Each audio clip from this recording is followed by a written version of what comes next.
In this episode, I want to focus your attention on setting the right goals for your business for this new year. Far too often, we go into the year without thinking about what we hope to accomplish, but we're going to avoid that trap this year. Ready to grab a quick win on stage 2 of this year's Tour to Profit? Let's get into it.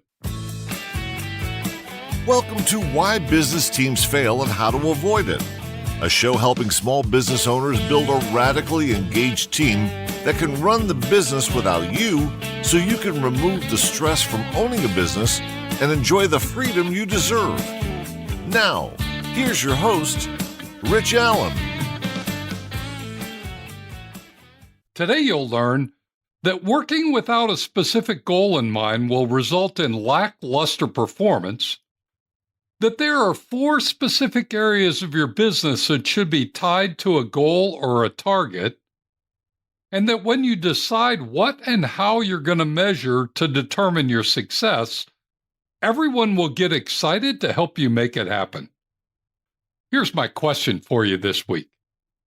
Have you articulated the specific goals you want to achieve this new year?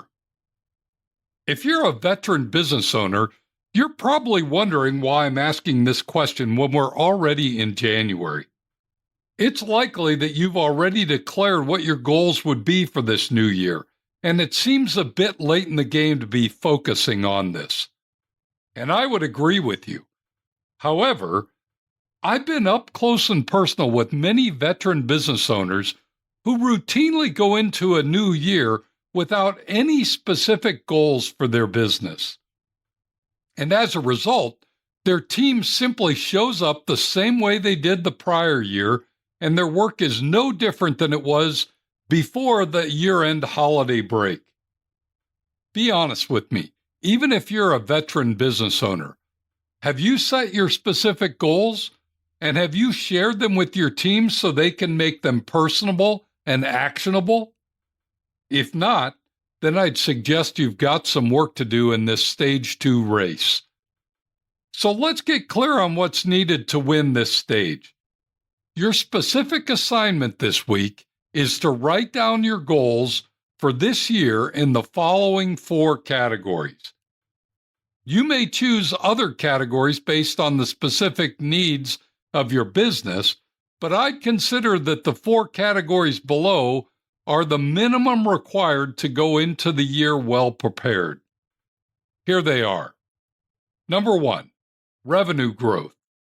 What is your goal for growing your overall business in terms of the revenue you generate for the year?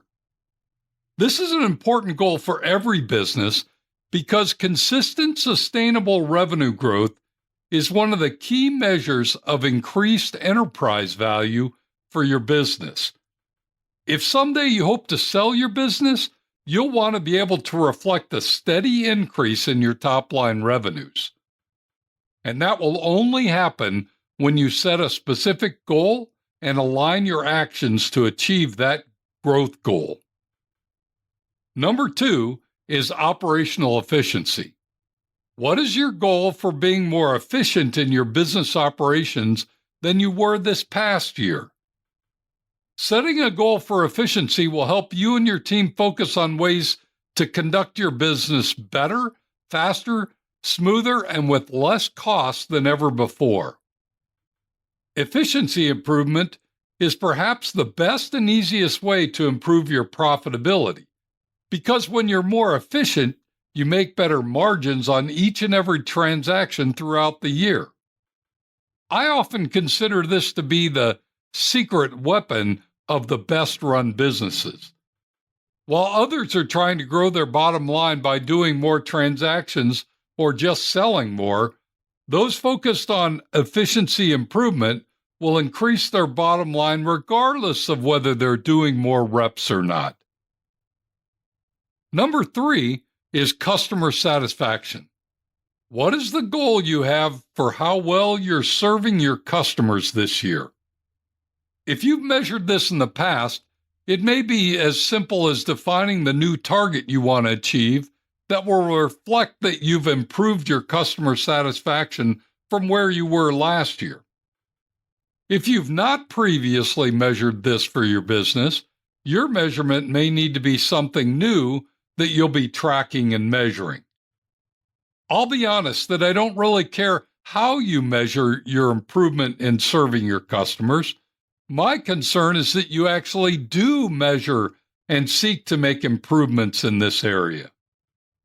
It may be that you do a regular survey of your customers and ask them to rate you on a scale of 1 through 5.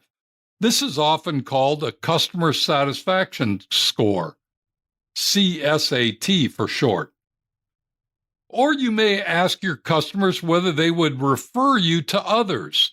This is often called a Net Promoter Score, NPS for short.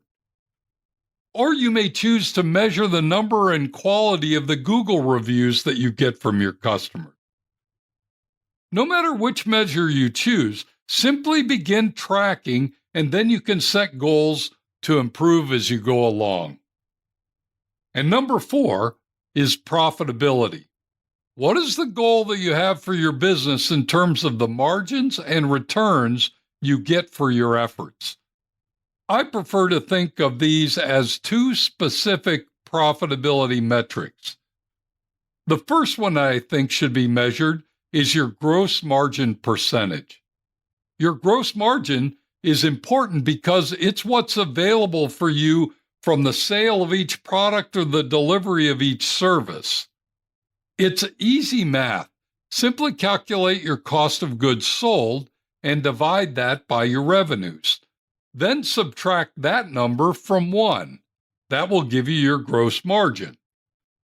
Here's a quick example.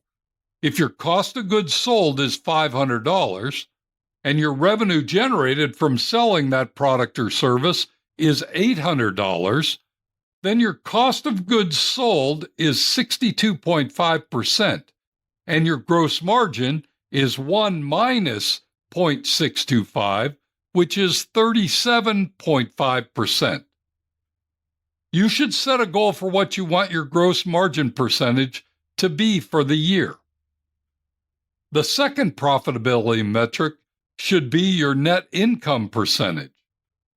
This will be a similar calculation. It goes like this: 1 minus your total costs divided by your total revenues.